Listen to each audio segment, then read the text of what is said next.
Okay, so I'd like to share with you, right, some information about education and ELT in Thailand, okay, particularly after the COVID-19 crisis.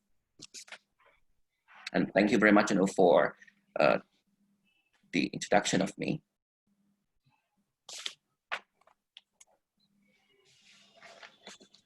Okay, so in January, Thailand got affected by the COVID-19 outbreak.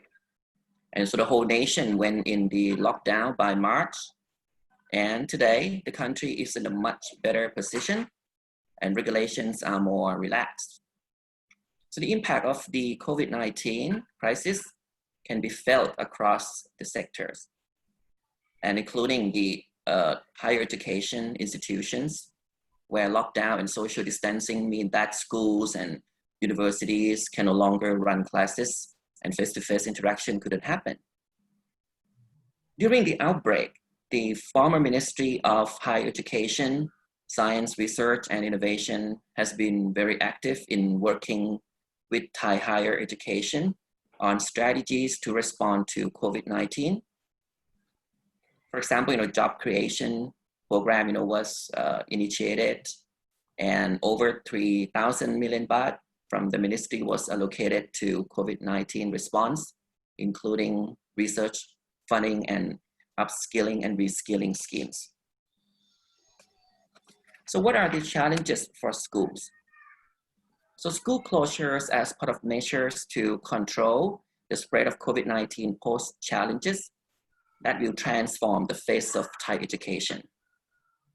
So there were nearly 13 million students stranded at home then, and 600,000 teachers, about that number, were unable to teach in their classes. So the closing of school has significant ramifications on the learning process, because it means that the educational trajectory of students is halted and their learning and development is impeded or even stopped. And furthermore, as students become more isolated in this new social setting, right, they are prone to suffer from mental trauma caused by isolation and solitude. So this is something that is really affecting young children more than adolescents. And so in response to the crisis, educators around the country are shifting their education services to a virtual space, as we all know, right, or online classes. So online learning resources then, have been created so rapidly during the crisis to meet Thai educational needs. For example, a website, was created by the government, by the Education Ministry actually, to compile existing online learning and cultural resources, as well as educational tools that are useful for students to explore and spend quality time while at home. The resources are diverse and dynamic, ranging from links to the Royal Project on distance learning of the late King Bhumibol, OBEC TV, Microsoft Teams, and Google Culture. And the learning materials available both in Thai and English were chosen after careful consideration of hundreds of websites and applications.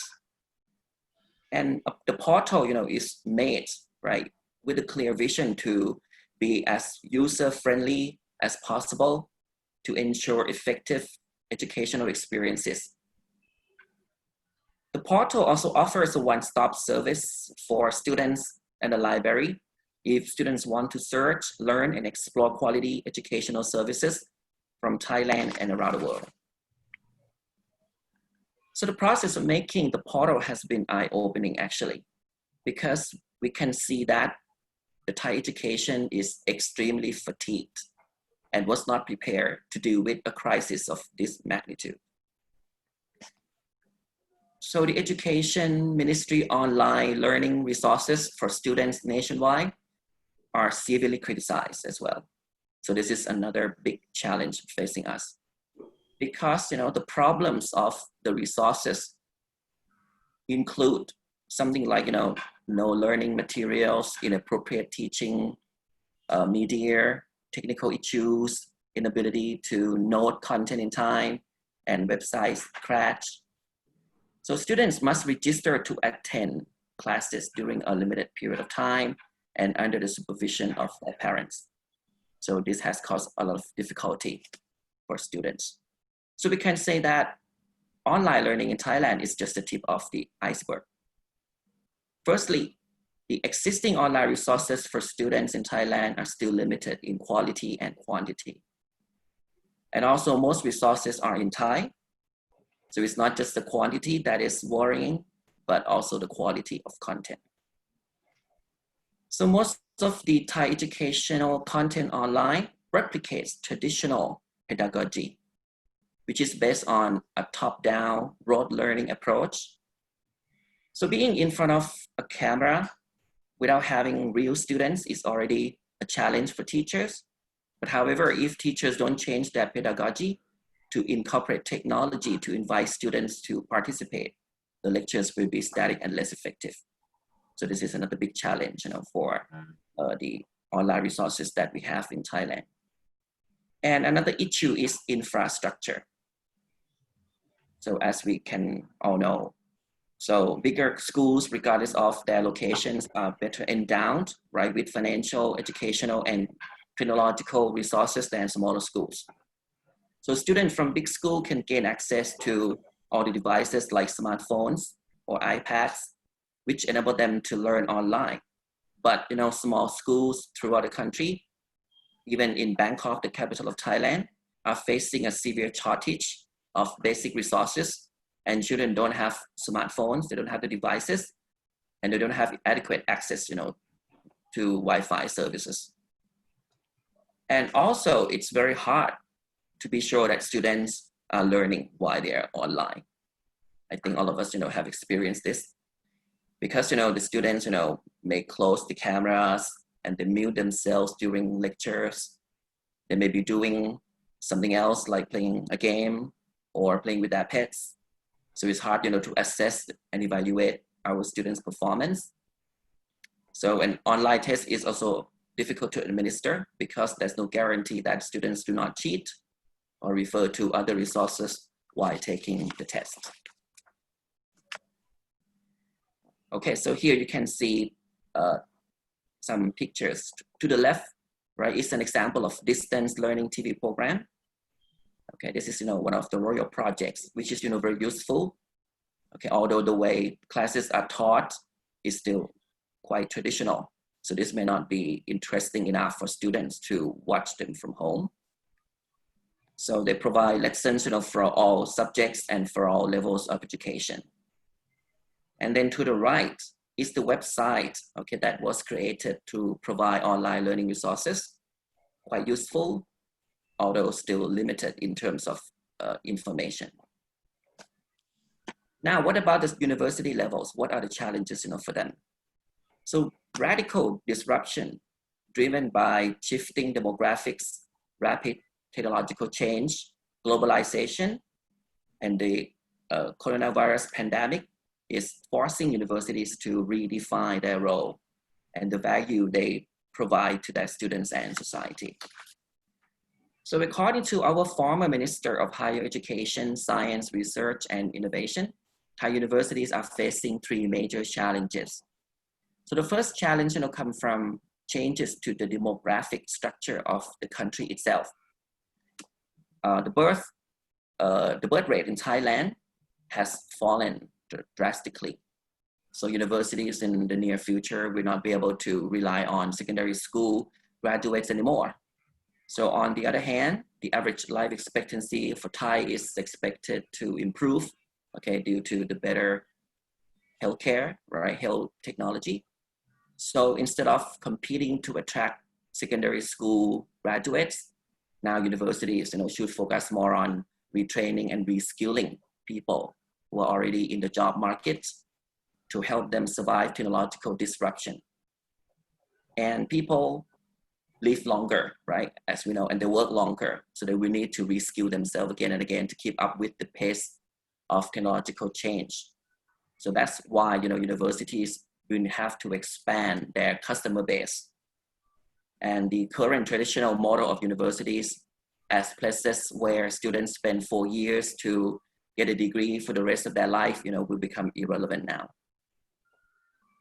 So institutions, then you have to overhaul, right, their curriculum to be more flexible and enable each student to learn at a pace that best suits their abilities and engage with content that is most beneficial to them. And so instead of focusing on providing students with the skills needed to turn them into competent workers, universities should prepare students to become lifelong learners. Now, another big challenge universities are facing is technological disruption. As we know, right, robotics and AI technologies are transforming the whole world, right? All the industries in the world, including the education sector. So online learning has put colleges and universities at risk of shutting down over the next few decades because students can get comparable and affordable education over the internet without needing to live on campus or attend any classes in person. Yet another big challenge which universities cannot escape from is globalization. So universities have to educate their students to be global citizens who have a global perspective. Universities in the near future will face more competition from foreign institutions, which are also struggling with a declining number of students in their countries. So the top institutions in the world will expand their services to new markets to find more customers or students. And there will also be a free flow of talent. So if Thai universities cannot improve their standing in the global stage, students will turn their back on them. So as we can see, from the recent COVID-19 situation, right? So we have seen, how quickly schools and universities, were forced, to adopt online learning and distance learning. So people are getting used to it now, right? And the adoption of online learning will continue to persist in the post-pandemic era as well. So in Thailand, school reopened after the crisis subsided. So our first semester began last June. And so the classes were both online, on-site. So that means students went to school every other day, or in some schools, right, every other week, depends on each school. Okay, with the humble request, Dr. Supong, I'd like to request you have just 1 minute.